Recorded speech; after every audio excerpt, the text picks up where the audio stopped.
right. So more great content for you. This next talk will actually be really great for anyone seeking advice on creating games with a positive social impact, as well as insights into the effective use of games for educational purposes.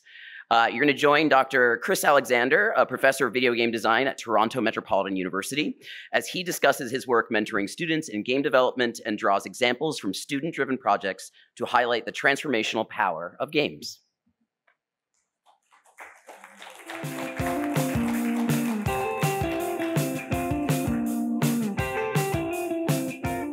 Hello. Hello, folks. How you doing? Whoa, hold on. Hello, folks. How you doing? All right, sweet. All right. My name is Dr. Kris Alexander, the professor of video games, and today I'm here to talk to you about pixels with purpose. Students, Samus, and sameness. Let's get into it. The year was 2013. In 2013, my wife and I had our first baby. And at 7 months, my wife was exhausted. Now, here's why. She was feeding the baby. She was up with the baby, sleeping alongside the baby, spending a lot of time. In fact, she would only give me the baby for 4 hours out of every day. That's right. For 7 months, my wife spent 20 hours a day with the baby. And she was exhausted. So, because she was exhausted, I lied to her. Whoa, you shouldn't be laughing. That's sad, yo. How are you laughing? It's like, yo, I know. Let me explain. I said to my wife that for 6 days, I was going to be working every day from 6 a.m. all the way until, all the way until 10 p.m. But remember, I said get to work at 6 a.m. So sometimes I was leaving as early as 4:45 and coming back well after 11:30. And that gasp you heard was because, yo, Kris, that's disrespectful. So after 7 months of 20-hour days, and then 6 days of 24-hour days, as you can imagine, my wife was even more exhausted. Now you might be asking yourself, Kris, why would you do this? Why would you do this to the woman that you love? And I'll tell you why. I'm a researcher. And I found out through some research and conversations with my in-laws that a baby can sleep through the night when they're 3 months old or 11 pounds. So at month 3, I asked my wife, can I sleep train the baby? She said, nah. She didn't say nah. I say nah. She said, no, thank you. At 11 pounds, I said, hey, baby, can I sleep train this baby? She said, no. So pay close attention to my lie. I started my lie on Saturday, and on the 7th day, which was a Friday, I said to my wife, after 24 hours, 6 days, I'm sure you're doing the math, can I please sleep train the baby? And my wife, she said, yes. So it was time for me to go to work. I grabbed the cell phone, I grabbed the tablet, and I sleep trained that baby in one night. That's right, folks. You see the audience like, ooh, some of the parents are like, what? That's right, folks. One night. In 2015, we had a second baby. And at 7 months, I asked my wife, hey, baby. Now, I call my wife baby, and I'm not talking to the baby. You know what I'm saying. Anyway, can I sleep train this baby? And not only did my wife say yes, I sent her to an Airbnb for 3 nights. And then I sleep trained that second baby in one night. That's right, folks. 2 babies, 2 different times at one night. And the process, the specific steps that I took to sleep train 2 babies separately is a playable level in the video game I'm making called Bearable, a game about family, life, and happiness. And that is what I'm talking about today, folks. Pixels with purpose. So let's get started. Should I just end there? All right, cool. All right. I want to talk to you about students, Samus, sameness. So let's get started with students. I happen to work at a university that used to be called Ryerson University. It's now called Toronto Metropolitan University, or TMU, or as I like to call it, TMU. At TMU, I'm responsible for teaching video game design, which is how we make, create, and shape an experience for at least one person other than ourselves. Esports broadcasting, I'm a Twitch streamer and a YouTuber. Some of y'all may have seen me on Wisecrack, and some of y'all may have seen my TED Talk, more on that later. I help to get students that have 0 subscribers and teach them the technical skills and online persona, 5, to present themselves and jump from 0 subscribers to over 50,000 subscribers in 5 weeks. The last area that I help teach students is an area called virtual production. How many people, show of hands, have heard of well, Epic was just on stage, wasn't that crazy? Have heard of a game called Fortnite? Great. Can you imagine if people said no? How many people have heard of a television show called The Mandalorian? All right. So how many people know that the same engine, Unreal Engine, that builds Fortnite is the same engine that builds some of the backgrounds behind your favorite show, The Mandalorian? That's what I teach students to do. More on that when we get there. But today, in this particular conversation, we're focused on video game design. Now, I had the fortune of helping to pilot video games in those 3 areas at TMU. And there, see, people are going to be walking around hashtag TMOO, T-I-M-O-O. Yeah, my school's going to get mad at me. Whatever, try it out. Anyway, at TMU, I have the fortune of spearheading those areas that I described. And there, all of my classes are not mandatory. And they've jumped, you see the shirt now?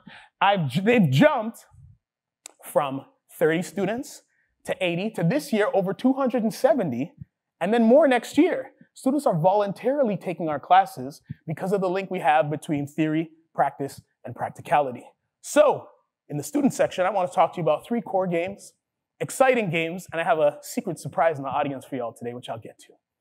It's not free prizes. It's not Oprah. Relax. Okay. One is a game by Stephanie called Your Journey. This is a game about immigrating from China, and I'll let the audio play for itself when it gets there. But it's important to note that all of these students are using the video games medium to tell their own stories. And that's kind of the point. We're talking about pixels with purpose. Don't forget, I'm going to show you the purpose behind all of these games that the students are making. The second game is a game by Xavier called You See Me. Now, You See Me is a game about superheroes, but it's actually about being a visible, yet invisible minority. Now, I didn't come up with this stuff. The students come up with this stuff. The last one, and most excitedly, not most excited, the other students are going to kill me. Anyway, the next game is a game called Oblivious. Now, this game is about Indigenous wisdom, and most games you fight to live, but in this game, you fight to die. Now, I will say, I'm known for doing to my students what's called throwing them over the bus. I walk resumes into AAA studios. I say, yo, you got to hire this person. And I do say, yo, and most times I'm correct. But for the first time in my academic history, I get to throw a student over the bus live in front of you all today. The person behind this fantastic game is hidden somewhere in this room. And after you see it, I want you to give her a round of applause and connect with her after you see the magnificence that she's put together. Told you I was going to get you. All right, let's get started with Your Journey. Rather than me tell it, sound on, please. We're going to watch what Stephanie put together for her pixels with purpose. Welcome to Your Journey. Your Journey is a third-person narrative adventure game that explores various immigrant stories through engaging gameplay and genuine storytelling. The game takes place in the small, traditional university town of Ferncombe. Ferncombe is a slowly growing town and a prime location for families, working folk, and people just moving to the country. Play as Samira, the otter, and Linus the fox as they explore buildings, interact with other characters and objects, and make game-altering decisions, all while learning about each other and the town they live in. All stories deserve to be told and heard. Join Samira and Linus as they learn about the many important immigrant stories, experiences, and their own identity. Spectacular. It's important to note, round of applause, because she might be watching live online right now. Great. it's important to note that the games I'm showing you today are after students have started working in Unreal Engine for just 2 sessions with me. But they are incredible creative monsters, as I like to call them. Not a derogatory thing, just relax. Let's move on to the second one, which is You See Me. Now, I'll start this one. There's no audio, so don't worry, sound folk. You will see that Xavier has put his blueprint work at the beginning of his video. As I mentioned, I like to throw students over the bus, and I tell them that process takes priority and principle when you're looking for jobs. They want to see that you can show what you know. So what he did was he put his blueprint for the stealth mechanic that he put in his game. Now, this game couches the narrative of being a superhero inside of the narrative of what it's like to be an invisible yet visible minority. No spoilers. Xavier will tell you on his own if he were here. A round of applause if he's watching at home. Let me look at those cameras. Yeah. Now, this last one, near and dear. The story behind Alessandra is she came up to me one day and said, hey, I don't know if video games are for me. And she'll probably tell you this. I said, they absolutely are. And then 1 year later, she produced this spectacular game. And not only that, partway after her first year, she got hired as an intern at a AAA company called Ubisoft, which you might be aware of. She's in the audience. I won't point at her until the end. She's right there. A round of applause for Alessandra. And you will see her fantastic work right here. But again, as I mentioned, this is a story that brings out the Indigenous wisdom, and pay close attention to the frustum, and that is the fog in the game as well. It's just baked in at the very end there, all built in Unreal Engine. Let's go. The world has the power to be precious. I saw it.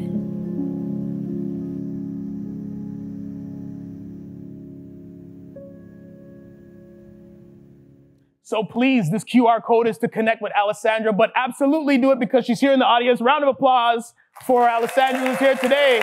That's your work. You did it. This is another story for me to tell in the classroom. I'm throwing y'all over the bus. That's great. So that was the first segment of students when it comes to pixels with purpose. Now, some of you, as we move on to the next area, which is Samus, show of hands, how many people know who Samus Aran is? Great. For those of you who don't know, Samus Aran was a space hunter who's actually one of the first female protagonists from like the early 90s, late 80s. Anyway, I want to talk to you about a couple of things. Some of my research, which was kind of queued up by Constance and Kurt yesterday. Thanks for doing that, even though they didn't know that they were doing that. I want to talk about HUDs and digital twins. Now, when I say HUDs, don't worry, I'll define it. I'm a teacher. I'm supposed to do this stuff. I'm talking about heads-up displays. Now, a heads-up display for, you know what? Why don't I just show you? So, there was a game called Metroid Prime, and in it, it's the first time that we get to see the perspective of the game through Samus Aran's eyes. Now, what's important, what you're going to see here, is the visor and the just-in-time on-screen information about the context of which she's in. Bottom left, you have the weaponry. Top left, you have, what's it called? The radar. Top right, you have the physical placement within the world. Top middle, you have health and meters on the right as well. Now, why is this important? Because this gives us contextual information. So, does that make sense? You understand what I'm saying about HUDs? This is a HUD? Yes, no? This is a real question. Okay, woo! All right, otherwise just get off the stage. Okay, cool. So now I want to talk to you about digital twins. Pixel perfect digital buildings. Now, radio waves, radar, sound waves, sonar, light rays, LiDAR. So many people that have an iPhone 10 and above don't know, but they have LiDAR sensors on their phones, and you can use those to scan, bounce light off of things. And we've created a digital scan of the Daphne Coxwell Health Science Complex over at Tamu. All right? Now, what this allows us to do is we've actually created a research project that targets HVAC and building inspection. How does that work? Because we have a scan of the building and we're collecting real-time data of airflow and the ducts located in all floors of the building, we've created through our research, which just got presented in Cyprus. So I can't show you the full final images because this had to be sent in before we presented, which anyways, you get the whole legalese. A building inspector can walk into a building, put their phone in front of their face, still see the regular building, but see through walls, just like Samus. And you're able to see the airflow in real time because that data, it's all being aggregated. You're able to see whether or not there are any faults anywhere. And that's the mix, what we've done between SAMUS and HVAC. And here's a demonstration of what I was allowed to show you. This is a scan, untextured, obviously. But in the bottom right, you see where we are in the building, where you are if you were standing there. At the top, you can see some Unreal Engine stuff. You don't have to worry about that. That's for revealing. Those blue arrows over there was originally how we were going to locate where the elevators are, but we've since updated that. So when you walk into the building, you can type in what floor you want to go into, and the ground will illuminate the path for how you can get there. So it is possible when you walk in front of a space, you can look and see where all the faults are within a building. It's pretty cool, I think. It's going to revolutionize other areas, but the one that I've specifically targeted right now with the fantastic Jen MacArthur as fantastic research. You got to meet her. She's not in the audience. I didn't hide her here. She's in Cyprus presenting. Anyways, that is Pixels with Purpose for HVAC, and building inspection. And finally, let's move on to sameness. Is that a real word? I don't know. Put it in there. All right, cool. Now, you remember me talking about the story of, tricking my wife. Now, my wife said it's the only time it was okay that I lied to her. As you heard in the second baby, she was like, yo, take this baby. She didn't say, yo, you know what I'm saying. Anyway, this game on the surface is called Bearable, a game about family, life, and happiness in that order. Uh-oh, what did he just say? Yeah. So, this game on the surface is about family, but the truth is, it's about fatherhood. These are the Pixels with Purpose on this end. Now, on top of this, my kids came home one day. One of my eldest, she was 9 at the time. She's 10 now. I can't believe I just said that. Anyway, they grew so fast. She said, Daddy, they're teaching me cursive writing. I said, that's great, baby girl. I don't remember the last time I learned to curse or used cursive writing except when signing a check. Nobody signs checks anymore, do they? Show of hands? Just joking. Don't do that. Okay. So I said to my babies, you know what? I want to teach you some skills. I want to teach you some typing skills. So I decided to come up with a concept for a game called Type Type. And inside Type Type, there are a bunch of mini games. And one of the first mini games that we're pilot testing is a game called Bread Type. And in Bread Type, it is your job to consistently type words to perfectly toast a slice of bread. Now, we use Dolce sight words. Fun fact, my wife is an elementary school teacher. She teaches kids with special needs. So all of the background that I would need to help educate my kids is the same woman who I saved from staying awake for 20 hours a day for 7 months. So now we're working on this game together. And this game on the surface is about toasting bread for my babies, but in fact, it's about touch typing. Inspired by, I don't know if y'all know about this. There's a game called The Typing of the Dead. Does anybody know? Show of hands. Let's go. Okay. All right. This is my audience right here. Sweet. So it's a spiritual successor to The Typing of the Dead, but there will be no zombies here, just different types of bread. And hidden within this game are going to be recipes that kids can unlock after typing them out in sequence to learn how locally, locally, they can learn to build and make bread on their own. So, in summary here, we've got fatherhood and touch typing. That is the area on sameness. We're all the same in some way, and I will leave you with these 3 sentiments. The first one is, pixels have purpose. Make sure your pixels count. You have the ability through Unreal and Unity, and if not, I can help you. You might see me on the Epic page. You might have seen me already teaching teachers.